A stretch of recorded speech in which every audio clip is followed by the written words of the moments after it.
Hola, muy buenos días, bienvenidos nuevamente a este Consúltenos por su Salud. Recuerde que estamos aquí todos los lunes y viernes de 7 a 8 de la mañana en el canal 3, atendiendo todas las inquietudes que ustedes nos dejan a través de nuestro correo electrónico, programa-citamédica@yahoo.es, o las inquietudes que tengan en vivo en nuestra línea directa nacional o en nuestra línea 886-8000. Hoy con un programa dedicado a la estomatología, a la enfermedad periodontal y su relación con el riesgo cardiovascular. Por eso tenemos una invitada muy especial. Así que estén muy atentos. Le damos entonces la bienvenida a la doctora Doris Amanda, nuestra invitada del día de hoy. Buenos días, doctora Doris, ¿cómo ha estado? Buenos días, doctor Juan Carlos. Buenos días, doctora. Buenos días. Duque, Liliana Duque. Mi amiga, la doctora Liliana Duque. Y a cada uno de ustedes. Qué rico poder estar nuevamente con ustedes y con este tema tan fascinante, del cual conocemos tan poquito, porque solo hasta hace pocos años la cavidad oral tiene tanta importancia y tanta trascendencia. Entonces, doctora Liliana, recibe de nuestra parte y de toda esta comunidad que ve nuestro programa nuestro saludo, y estamos muy contentos que estés hoy aquí, que hayas aceptado nuestra invitación, porque definitivamente la cavidad oral no solamente son los dientes. Entonces, bienvenida y cuéntanos cuál es tu trayectoria y en este momento por qué cobra tanto valor esta parte estomatológica. Sí, pues muchísimas gracias a ustedes por invitarme de nuevo. La verdad es que es cierto, en los últimos años ha cobrado mucha importancia el cuidado oral como parte del cuidado de la salud en general. La investigación científica entendió y se ocupó de clarificar por qué muchas de las patologías orales estaban agravando la situación sistémica de muchos pacientes. Aunque realmente esto es una situación que se conoce desde la antigüedad, los antiguos estudiosos de la salud, cuando uno revisa la historia de la salud pública, de la medicina, de la odontología, reconocían, por ejemplo, cómo a partir de los dientes se podían generar procesos que llevaban al deterioro de la salud general, y hay historias de muchos reyes, príncipes, en los cuales se tomaron decisiones tan radicales como sacar todos los dientes para que la persona mejorara su salud. Pero ya hoy, pues por fortuna no tenemos que hacer eso, tenemos formas de prevenir, de mantener los pacientes sanos. Entonces, en los últimos años se vino estudiando mucho esa relación que hay entre los problemas de la cavidad oral y cómo se puede afectar a nivel sistémico. En algún momento en este mismo programa mencionábamos hace algún tiempo la importancia del cuidado oral de las mujeres en la gestación, porque el tener una enfermedad, sobre todo a nivel periodontal, que son los tejidos que recubren los dientes, activa, un diente con una infección que tenga secreciones, hace que esa secreción pueda ir vía sanguínea y afectar la placenta y todo el desarrollo del feto. Entonces, eso ya es claro, esos son estudios que empezaron más o menos en la década de los 50 y que concluyeron cosas muy importantes que hoy definen que todas las gestantes tienen que tener una atención odontológica y que hay unos cuidados importantes, sobre todo en el segundo trimestre del embarazo, para garantizar que el último trimestre del embarazo sea muy adecuado para la madre y el feto. Y pues después de estos avances empezó a existir en el mundo entero investigadores que se interesaron en entender cómo ese fenómeno que se había explicado para las gestantes podía también estar explicando otras patologías, y fue así como se llegó a una investigación concluyente hoy en el tema del riesgo que hay con la enfermedad periodontal para que se presenten problemas cardiovasculares. Yo creo que yo todavía tengo memoria de que a uno de los papás lo mandaban, inclusive por ahí alguna vez me sacrificaron una muela, yo cuando estaba chiquito, me estaba doliendo y entonces vaya donde el odontólogo a que se la saque. Y todavía uno ve gente que tiene las consecuencias de eso, vaya donde el odontólogo que la saque, a uno no le arreglaban absolutamente nada cuando estaba a mí en la infancia. Gracias a Dios todavía tengo los dientes completos, pero no lo puede contar muchísima gente, porque uno ve mucha gente con sus implantes y todo eso porque debido a que siempre se le sacaban las muelas. Afortunadamente ahorita pues todos nuestros hijos, los muchachos ya casi que su dentadura es completa, por fortuna. Estamos hablando de la enfermedad periodontal, pero la gente, enfermedad periodontal, yo quiero que le expliquemos un poquito a la gente qué es la enfermedad periodontal para que se den cuenta pues, que no es solamente el diente el que interviene en ciertas patologías que pueden generar una alteración a nivel sistémico, es decir, en otras partes de nuestro organismo. ¿Qué es la enfermedad periodontal? Correcto. Vamos a intentar, si algunas imágenes que yo traje son compatibles, ponerlas, pero básicamente lo que sucede es que aquí nos estamos ocupando de analizar el efecto que tiene la mala higiene oral, la placa bacteriana en el resto del organismo. Esta, digamos, es una imagen que empieza a verse en el mundo entero y es una imagen con la que la Organización Mundial de la Salud intenta llegarle a todo el personal de salud diciéndole ojo con la higiene oral, ojo con sus dientes, porque tal como estén sus dientes eso puede afectar a nivel cardíaco. Entonces, el sitio clave de cuidado es el sitio entre la encía y el diente, es el espacio que existe ahí donde un acúmulo de restos de alimentos, de microorganismos, una proliferación de lo que hoy llamamos el biofilm, que es la película que se forma entre microorganismos y restos de alimentos, puede penetrar a diferentes sitios del organismo. Y entonces en la primera imagen, digamos en el primer círculo, en el círculo superior, vemos cómo si ese acúmulo de restos de microorganismos y de alimentos se perpetúa, se mantiene ahí, si el paciente no hace una buena higiene oral, se genera una inflamación ahí en el sitio. Y esa inflamación inicialmente aparece como una irritación en la mucosa y la gente entonces dice, no, me está sangrando un poquito la encía cuando me cepillo o me sangra la encía cuando me paso la seda dental. Pero esa inflamación sí persiste, entonces penetra los tejidos, penetra en el hueso y las células alcanzan a pasar a los vasos sanguíneos y vía vasos sanguíneos viajan a todos los órganos del organismo, ¿cierto? De hecho ahí está esquematizado inclusive un feto a nivel intrauterino. Entonces, ¿cómo se ha demostrado que la inflamación ahí local en el periodonto, en el tejido que rodea el diente, a expensas generalmente de placa bacteriana, aunque esto también puede estar asociado a otros hábitos? Por ejemplo, los fumadores tienen unas encías que tienen menos capacidad de respuesta a defenderse a eso. Entonces, un fumador, aunque tenga buena higiene, tiene más riesgo de enfermedad periodontal. Así también hay otras condiciones genéticas y especiales, pero básicamente el principal factor que nos está desencadenando toda la situación es una deficiente higiene oral. Y esa deficiente higiene oral lleva a un proceso inflamatorio que, si no se controla, avanza y destruye localmente el diente, pero también se disemina por todo el organismo, generando diversas patologías. El mecanismo fisiopatológico, o sea, la forma en que se produce la patología arteriosclerótica y las alteraciones cardiovasculares, ya se viene conociendo muy ampliamente desde hace muchos años en varios aspectos. Y lo que sucede, por ejemplo, cuando es al interior del corazón, es que se puede presentar una endocarditis bacteriana. Los médicos la conocen mucho.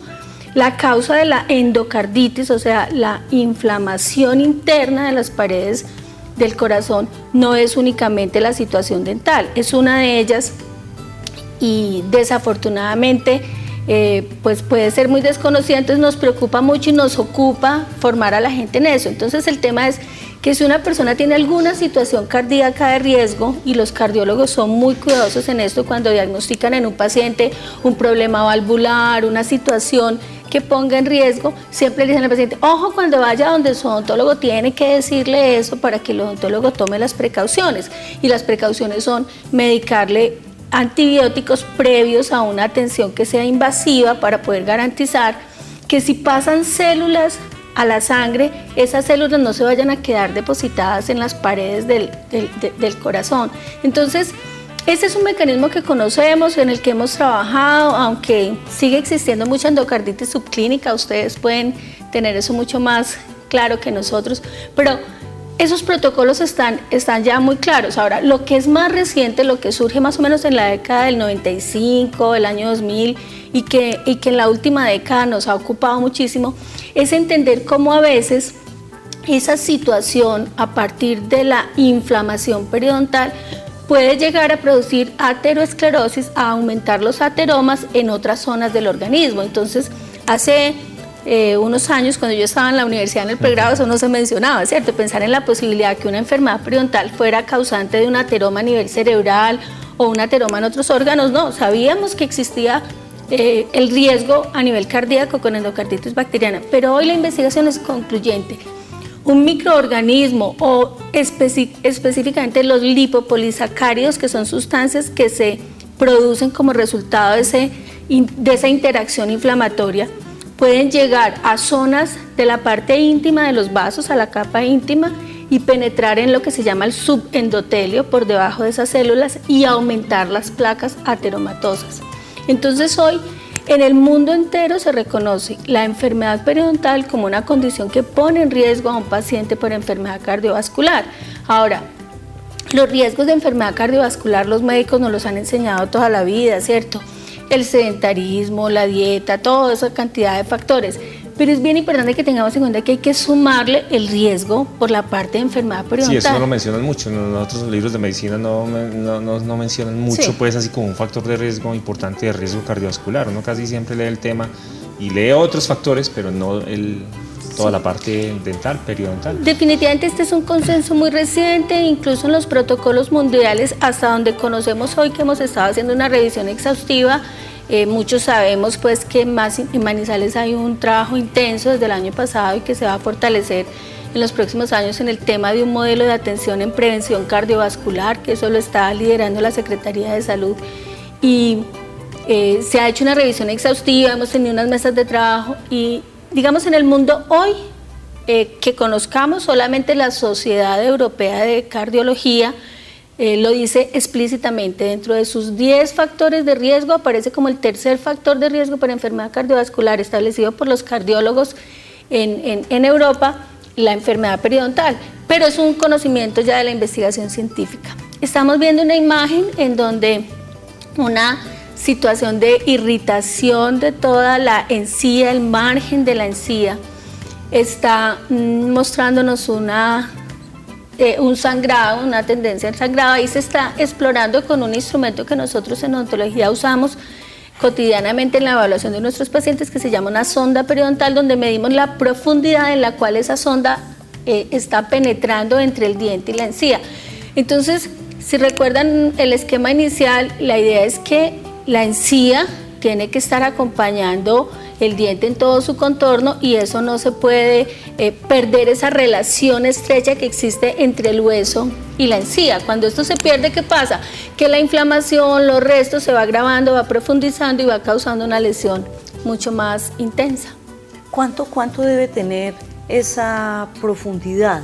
¿A qué distancia debe penetrar esa sonda? Sí, lo que nosotros tenemos anatómicamente en la encía normal, lo que nosotros tenemos es que hay un fragmento muy pequeño que no supera 1 milímetro, que es lo que se llama encía libre, que es lo que está como solamente soportado sobre el diente, ¿cierto? Que se puede, de pronto cuando el odontólogo pasa la jeringuita de aire, ¿sí? Que es el aparato ese que seca la estructura para una mejor visión, entonces la encía se puede levantar un poquito, puede vibrar escasamente 1 milímetro.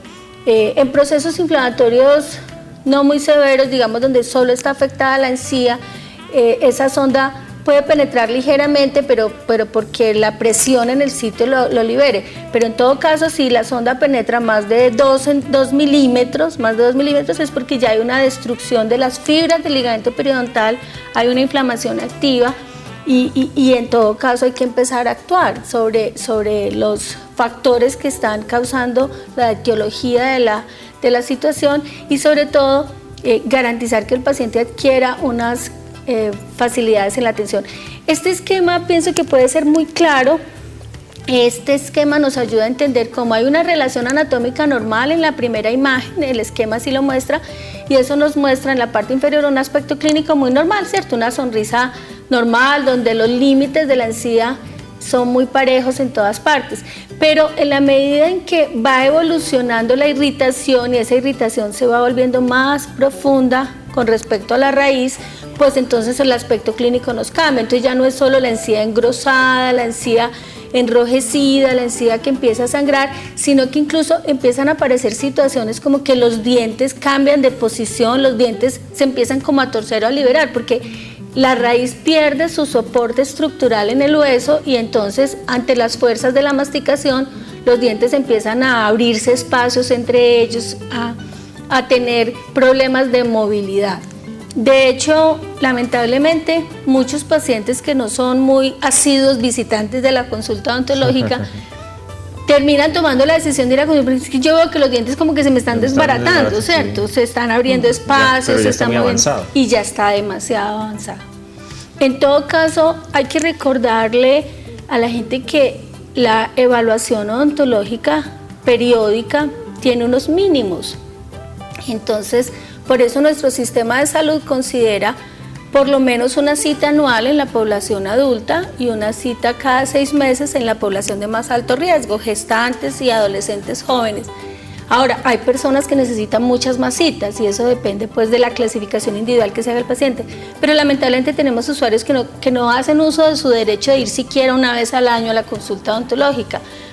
Yo lo digo con mucho respeto y pues obviamente no voy a dar nombres, pero uno sí, eventualmente le preguntan, venga, ¿usted cuánto hace que no se hace una limpieza? No, 4 o 5 años. Si usted le pregunta cuántas veces al año lleva el carro al taller, por ejemplo, se preocupa más por llevar el carro a mantenimiento al taller que por su propia limpieza. Salud. Bueno, a partir de este momento nuestras líneas telefónicas están abiertas. Si usted tiene algún tipo de enfermedad periodontal, en su boca, algo que le preocupe y que quiera hacernos una pregunta, pues con muchísimo gusto vamos a estar aquí para responderle esas inquietudes. Entonces recuerden, nuestra línea 886-8000 y nuestra línea directa nacional. Entonces, doctor Juan Carlos y doctora Liliana, es un llamado de atención al médico. Por favor, doctor, usted debe enviar a su paciente a odontología periódicamente. Además, debe tener el entrenamiento y la capacidad para explicarle cuáles son los riesgos que puede tener. Las explicaciones que nos ha dado hoy la doctora Liliana, pues a mí me encanta siempre la visita tuya porque eres una docente excelente y además vas al grano en una forma muy didáctica. Doctora Liliana, aquí en cuanto a la educación al médico, me gustaría que nos explicaras el médico también cómo puede adentrarse en la boca, cómo puede explorar la boca. Sí, porque es que a veces los médicos creemos que es un terreno de odontología, entonces simplemente no la miramos mucho. Lo único que miramos por allá es como la orofaringe y no más, pero los dientes nos dedicamos como mucho a echarles un vistazo porque creemos que es terreno de odontología. Yo he visto que tú haces unas prácticas donde palpas, entonces cuéntanos cómo es la evaluación oral. Sí, pues la evaluación oral es un procedimiento que tiene rigurosidad y técnica como cualquier otra evaluación que por semiología aprendemos en nuestro entrenamiento, ¿cierto? Y entonces en nuestra evaluación oral son igualmente útiles el examen clínico, la visualización de los tejidos, como la palpación, la percusión de los tejidos también nos da información muy útil. Entonces, la realidad es que ese es un tema que nos viene apasionando últimamente y cada vez tenemos más contacto y más interacción con los colegas que están en la responsabilidad de formar estudiantes en el pregrado de medicina, incluso enfermería. Porque además viene otra realidad y es que la evaluación oral también es una responsabilidad del paciente con su autoevaluación, ¿cierto? En otro momento lo decíamos, para disminuir, por ejemplo, el riesgo y la incidencia de cáncer oral, el mundo entero se ha preocupado porque la gente aprende a hacer un autoexamen. Entonces, en el tema de la evaluación oral, lo importante es hacer una tracción de los tejidos, o sea, es hacer una apertura de la boca que el paciente abra, pero además distender los labios, traccionar los labios para ver la textura, el color, el aspecto que debe tener la mucosa oral. Y la mucosa oral en general es una mucosa que debe ser lisa, rosada, que cuando se le pasa una gasa o se seca con aire debe quedar como con un punteado que se ha descrito como cáscara de naranja, sobre todo a nivel de la mucosa, de la encía específicamente, que es muy diferente a la mucosa que recubre los labios o el piso de la boca.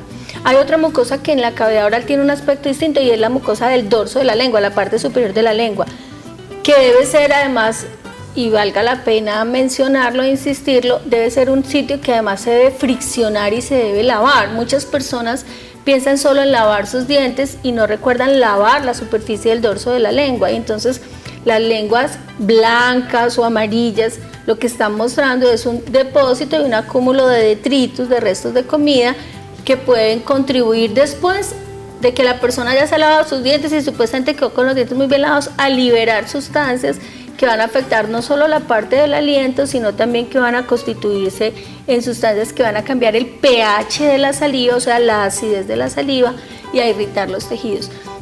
Entonces la evaluación de la cavidad oral implica un reconocimiento de las estructuras, de las zonas, de la normalidad de esos tejidos, de ver el aspecto, el color, y eso nos ayuda a identificar esas variantes de la normalidad y a sospechar muchas enfermedades. He observado cómo últimamente hemos tenido un mayor diagnóstico de cáncer de lengua, ¿sí?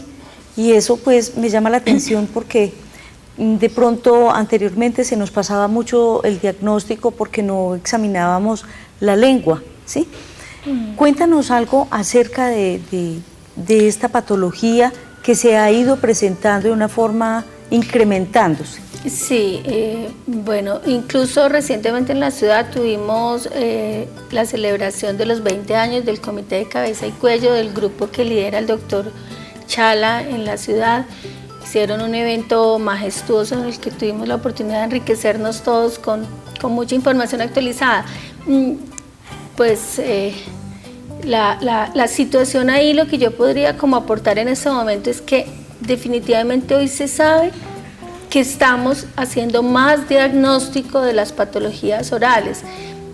Se ha mencionado por muchos autores, por muchos investigadores en el tema, que por mucho tiempo la cavidad oral fue fuente de lesiones tumorales malignas. Estamos viendo estas imágenes de aquella ocasión en la que hablábamos de esas lesiones que son de riesgo, que se consideran premalignas, como son esas placas blancas, esas placas que lo que están mostrando es un engrosamiento de la mucosa, que son en muchas ocasiones carcinomas ya in situ, o sea, carcinomas en sus primeras fases, que si no se tratan adecuadamente y no se intervienen adecuadamente pueden evolucionar.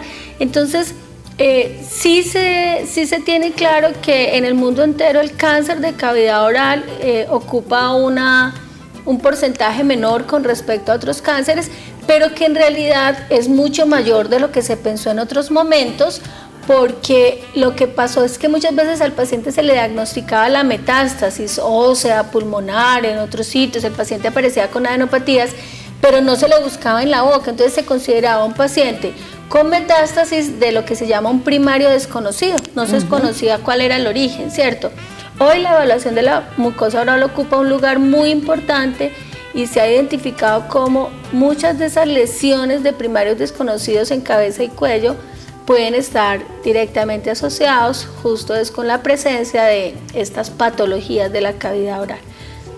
¿Qué otros órganos puedan afectar, por ejemplo, patologías de la vía oral en nuestro organismo?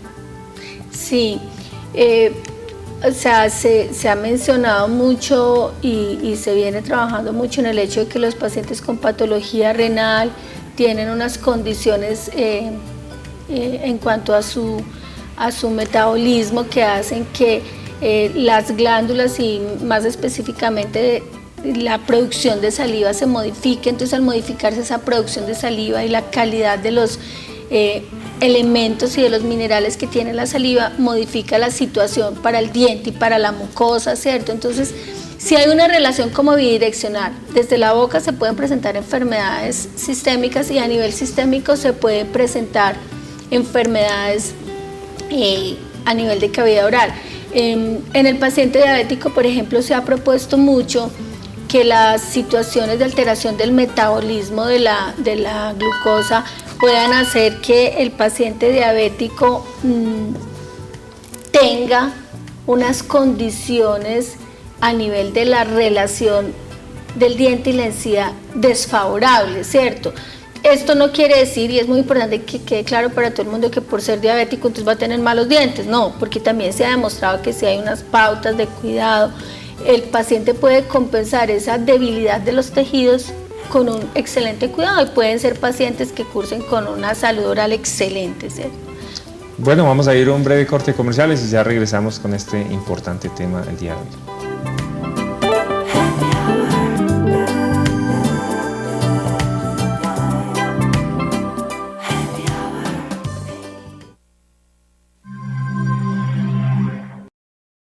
Consúltenos por su salud, el programa enfocado en temas de salud, autocuidado y prevención de enfermedades. No se lo pierda, todos los lunes y viernes a las 7 de la mañana, solo por el canal UNE.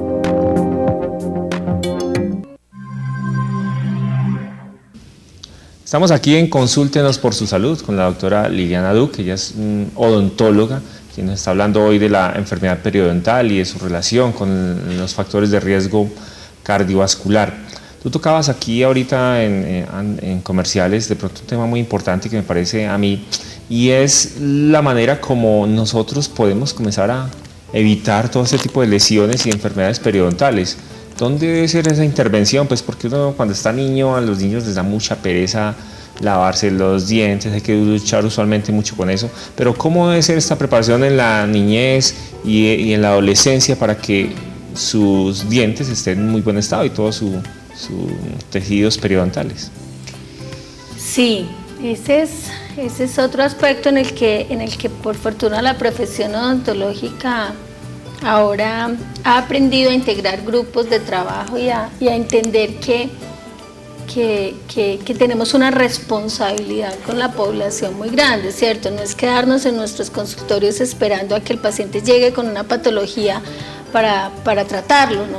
La profesión odontológica ha entendido que tiene que trabajar intensamente en la prevención, y hay muchas cosas muy importantes. Lo primero es que los niños aprenden con el ejemplo. El niño aprende a lavarse los dientes más porque ve a sus padres lavarse los dientes cada que se levantan de la mesa, y aprende que ese es un hábito normal, sano. No ve a los papás llorando porque se están lavando los dientes, ¿cierto?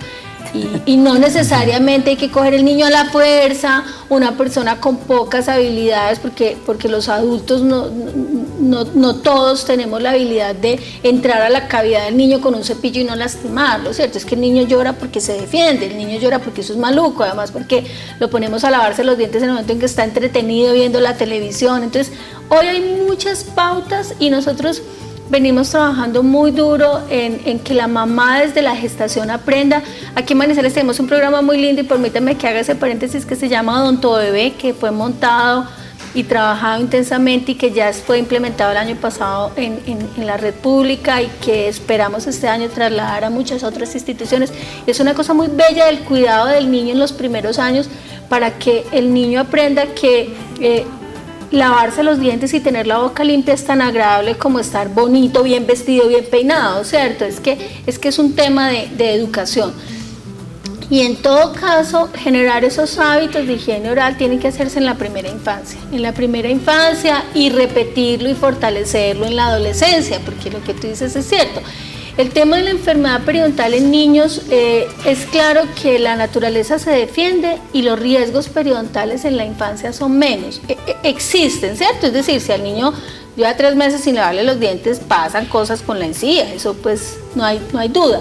Pero el tema es que el sitio es importante, que es el surco gingival, que es donde el cepillo tiene que colocarse adecuadamente para que elimine todos esos restos, y es donde la persona tiene que aprender a hacer un movimiento que permita hacer un barrido de todos los restos de alimentos. Eso es muy clave, es cuando ya tenemos todos los dientes permanentes, ¿cierto? Entonces es en la adolescencia donde el joven tiene que aprender a controlar su higiene oral, a evitar que le queden restos de alimentos, a usar la seda dental, porque el cepillo solo no es suficiente, se requiere la seda dental en los espacios entre diente y diente. Entonces, la etapa más importante para uno lograr prevenir estas situaciones a nivel periodontal es en los adolescentes jóvenes generar unos hábitos adecuados dar un ambiente adecuado a esa cavidad oral. Si es necesario mejorar las posiciones con una ortodoncia, es posible, y hoy por fortuna todos estos tratamientos son accesibles. Ahora, el tema es que si uno desde la primera infancia previene mucho, guía el crecimiento del niño, pues no va a tener unos apiñamientos, es decir, unos dientes tan pegados y tan torcidos. Entonces, la idea es que la infancia y la adolescencia son la época clave en la formación, en la educación de nuestros niños, y por eso esperamos, de pronto a algunos ya no nos va a tocar, pero a otros más jóvenes sí les va a tocar, que nuestras nuevas generaciones cada vez tienen mejor salud oral. Y no por esto se va a acabar la atención odontológica. Uno escucha, a veces en chiste, a veces en serio, de colegas que dicen tanta prevención nos va a dejar sin pacientes. Por Dios, no, es que las necesidades odontológicas son muchas. Nuestros pacientes, aunque tenemos formas de prevenir trauma, digamos en los deportes de riesgo, hay muchos deportes extremos donde la incidencia de fracturas dentales es muy grande. Claro. Hay situaciones congénitas, problemas de los maxilares, lamentablemente en nuestra región muy prevalentes, por ejemplo como el labio y el paladar hendido, que son pacientes que tienen agenesias, faltas de dientes. Entonces las necesidades orales son todas. Estamos viendo en este momento una imagen de los dientes en la zona inferior anterior, como hacia el lado de la lengua. Esto es la parte lingual de los dientes anteriores, que es un sitio donde frecuentemente se acumula mucho la placa bacteriana que se calcifica. Ya aquí no es el diente sucio como con los restos de comida y los microorganismos, ese biofilm blando, no. Aquí ya el proceso ha sido de tantos días, va evolucionando tanto que esto se calcifica. Se calcifica. ¿Esto puede haberse hecho en cuánto tiempo? A ver, es muy difícil establecer como un tiempo promedio, porque depende del nivel de calcio que tiene la saliva de cada paciente, y eso responde a su ingesta de calcio.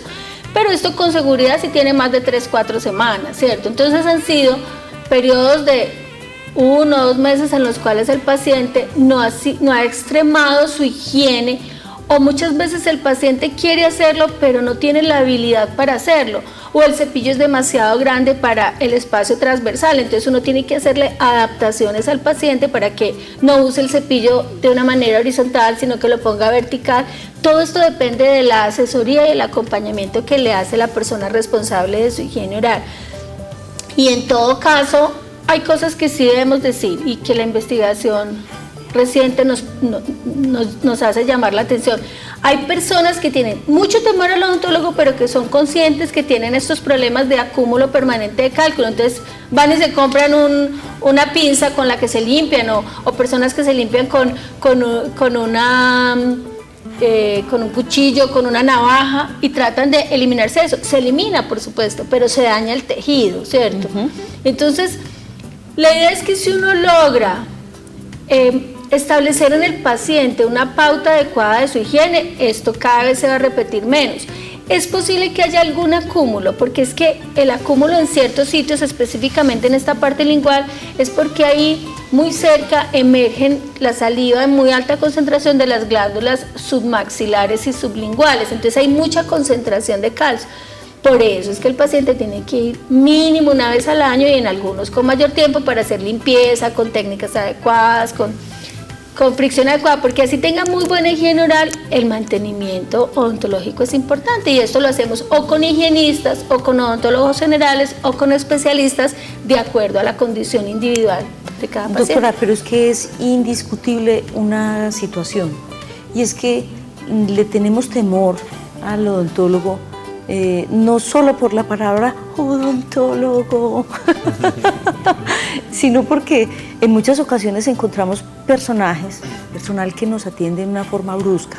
Entonces, un llamado de atención también a ustedes, amigos odontólogos que están viendo el programa, para que tratemos al paciente con más delicadeza y lo eduquemos también un poco más, para que lleguemos más a él y para que ese evento no se convierta en una situación traumática que nos va a acompañar toda la vida. Entonces, doctora, una pregunta que tengo muy elemental. ¿Qué hago cuando no tengo crema dental? Se me acabó la plata, no tengo crema dental. ¿Qué hago? ¿Me lavo los dientes, sí o no? Yo en algunas ocasiones soy insistente con el tema. La crema dental es importante, es necesaria en algunos casos, pero no es imprescindible. Nuestra higiene oral no puede depender de tener o no tener crema dental. Hay estudios, por ejemplo, en el país, el último estudio nacional que fue el ENSAP 3 hecho en el año 98. Estamos por tener un nuevo estudio nacional, ojalá que sí, porque es importante para podernos referenciar, aunque a nivel tenemos estudios ya también, pero hay estudios que llegan a la conclusión clara de que mucha gente deja de lavarse los dientes porque no tiene en el momento crema dental, y eso es absurdo, porque el lavado dental lo que exige es una limpieza mecánica que uno puede obtener con el cepillo, ¿sí? Con el cepillo y la seda o el hilo dental. Ahora, hay ocasiones, por ejemplo, en que uno no tiene acceso inmediato al cepillo, y quienes somos cuidadosos de nuestra higiene oral, sentimos que si uno no se lava pronto los dientes, pues la gente a veces recurre que al chicle, que no sé qué. Miren, está demostrado que incluso la fricción con una gasa puede ser suficiente en muchos momentos, no reemplaza pues el cepillado óptimo y un cepillo con las características adecuadas. Entonces, la idea es que la higiene oral necesita mínimo cepillo y seda. Si adicional se le puede acompañar con crema dental, pues maravilloso, es un complemento maravilloso, pero no es indispensable, y esto lo digo con el respeto del ejercicio juicioso que vienen haciendo distintas compañías para generar cremas que ayudan para una cosa y para la otra. Pero el tema de la crema dental es que la crema es un coadyuvante, eso es lo que se ha definido. Ayuda, pero no es indispensable. Y acordémonos que aquí en Manizales hemos sido enfáticos en formar a nuestra población en que la crema dental en menores de 5 años no puede ser una crema que tenga alto contenido de flúor. ¿Y cuáles son esas cremas? Pues porque, por ejemplo, la gente a veces no sabe y compran la misma crema para toda la familia. No le van a comprar al niño otra. Y esa es una situación muy frecuente, entonces es preferible que al niño menor de 5 años no le usemos la crema, sino aquellas que garanticemos, leamos en la crema y esa crema tenga máximo 500 pp, que son ppm, 500 partes por millón. Entonces, pues, marcas comerciales no, de flúor, no podemos, no podríamos dar más porque son muy largas y todo lo demás. Pero el tema es, los niños deben usar cremas que no tengan flúor. Hay muchas cremas naturales de caléndula, de muchas plantas medicinales que no tienen flúor, o si van a usar una crema, tiene que ser una crema que diga claramente máximo 500 partes por millón de flúor. ¿Qué es lo que pasa con este flúor en los niños? Ok, lo que sucede es que el niño de corta edad no tiene toda la habilidad para eliminar la crema después del cepillado, es decir, para escupirla, no tienen toda la habilidad y muchos terminan deglutiendo, tragando esa crema. Entonces ahí va una concentración muy alta de flúor que el organismo absorbe y se constituye en una carga adicional que se incorpora a los dientes permanentes que se le están formando al niño todavía en sus huesitos. Entonces, el flúor es muy útil en la dosis adecuada. El flúor es muy útil en la dosis adecuada, pero si se supera el nivel adecuado de flúor, entonces el flúor puede deteriorar la formación del diente permanente. La idea es que en el país nosotros tenemos el aporte necesario de flúor que todo el mundo requiere vía la sal. La sal en el país, así como tiene yodo para evitar todos los problemas de falta de yodo, pues de tiroides y toda esta parte, tiene flúor. Entonces, en el país, justo porque como toda nuestra población no tiene acceso a cremas con todas las condiciones, esa es una medida de salud pública desde la década de los 80 que tomó el país. Antes de eso, tuvimos ciudades que tenían flúor en el agua, pero como no todo el mundo tiene la misma calidad de agua, se decidió llevarlo a la sal, que la sal tiene unos controles. Entonces, de manera muy acertada, el país ha venido haciendo el suministro de flúor, que es un elemento indispensable para el crecimiento y desarrollo no solo de los dientes, sino de los huesos en nuestra población. Y pues esto ha sido así, esto es muy monitoreado, esto se sigue en el tiempo. Ahora hay una discusión en el mundo y eso está en revisión con el tema de que hay que disminuir consumo de sal por los riesgos cardiovasculares, entonces seguramente estamos expectantes de qué va a pasar con el flúor en el país. Si hay cambios a nivel de sal van a cambiar, pero por el momento lo que sucede es que los niños nuestros reciben el flúor absolutamente indispensable en su dieta normal y cotidiana, además porque hay otros alimentos que aportan flúor, los pescados, atunes, sardinas, todas esas cosas. Entonces los niños no necesitan más flúor que el que reciben en la dieta, y si nosotros permitimos que ellos traguen las cremas con flúor, entonces lo que vamos a tener son niños con fluorosis, que es un diente que es opaco, un poco deforme, menos resistente, porque el exceso de flúor en la formación del diente puede hacer daño. Distinto a que cuando el diente erupciona, en la fase que se llama poseruptiva, cuando el diente ya está en la boca, incluso en muchos de nosotros adultos, hacer colocación tópica del flúor le da más fortaleza. Más fuerza, pues, bueno, y una pregunta aquí muy común y silvestre. Doctora, ¿el cepillo para introducirlo en la boca debe mojarse primero en el chorro, sí o no? Esas puras cosas que tú me has enseñado. Sí. Es que aprendes muy bien la lección, deberías darla tú. La idea es que uno intentaría que al menos un cepillado al día, se haga con el cepillo seco y sin crema. Es decir, que se haga realmente una fricción sobre los dientes, porque el asunto es, y perdónenme el ejemplo, yo lo uso mucho con los grupos de trabajo, cuando estamos haciendo educación para la salud. Yo le digo a las mamás, cuando tú vas a barrer, ¿mojas la escoba?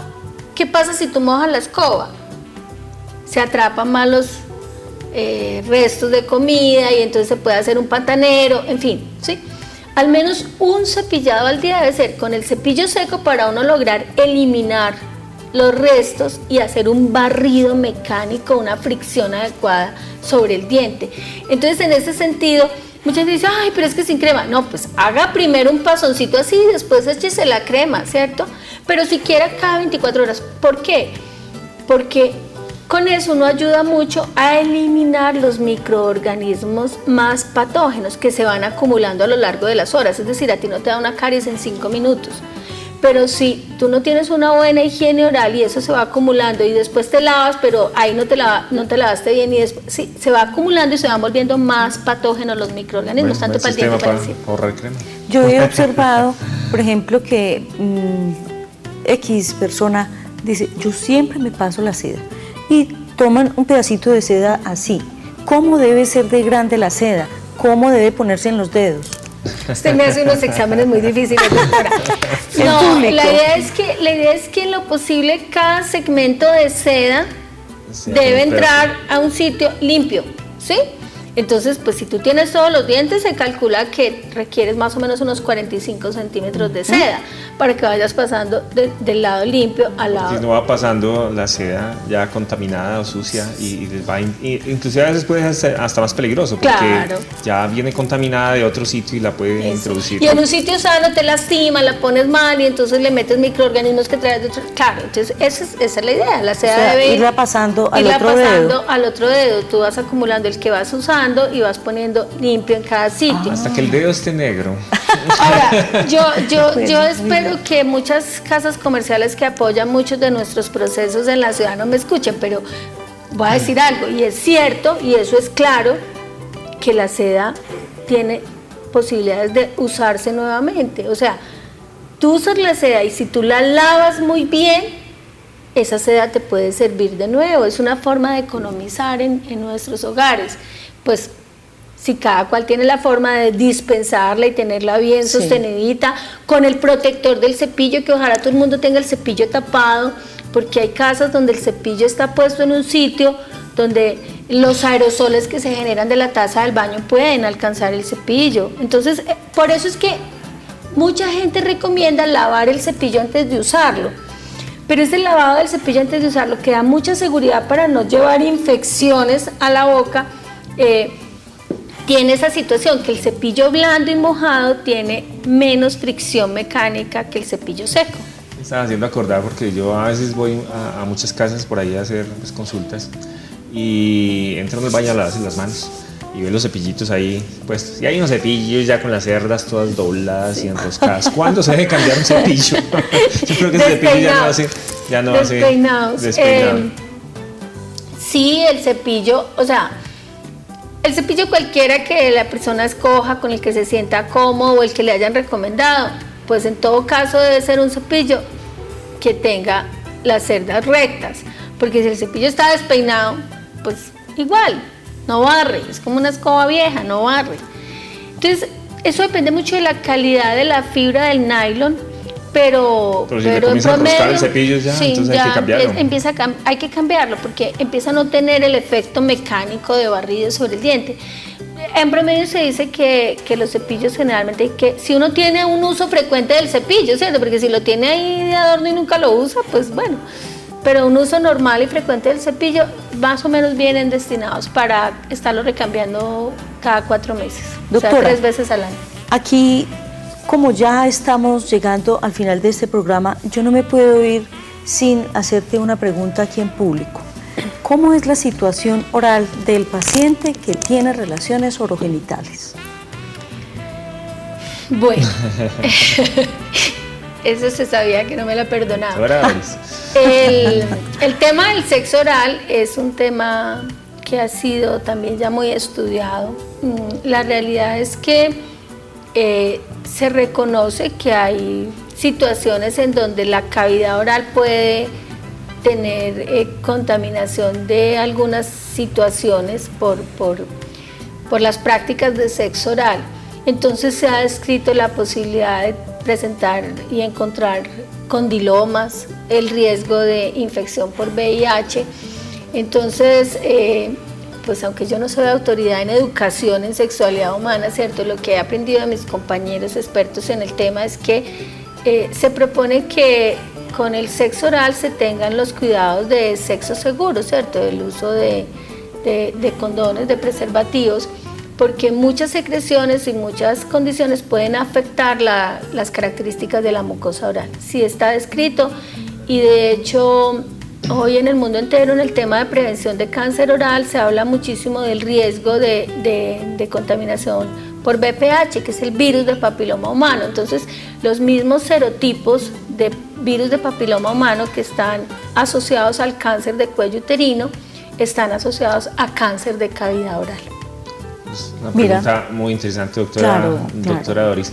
Recuerdo a todos los televidentes que nos están viendo, pues que pueden afiliar a sus familiares más cercanos y ustedes a la línea médica. Allí tenemos excelentes profesionales que les van a prestar el servicio médico a domicilio. Tenemos diferentes servicios: terapia física, respiratoria, servicios de enfermería, hospitalización domiciliaria, una cantidad de servicios para ustedes, para que disfruten allá en la comodidad de su hogar de todos estos servicios médicos. Así que denle un buen regalo a su familia y pertenezcan a la línea médica como tal. Doctor Juan Carlos, ¿tú conoces el auditorio de Termales El Otoño? Sí, muy lindo. ¿Y tú, doctora? Sí. Es excelente, es espectacular. Allí esta semana, este jueves, será el concierto de nuestra orquesta sinfónica. Entonces vamos a ir juiciosamente antes de las 7 de la noche. Recordemos, nosotros somos incumplidos para llegar.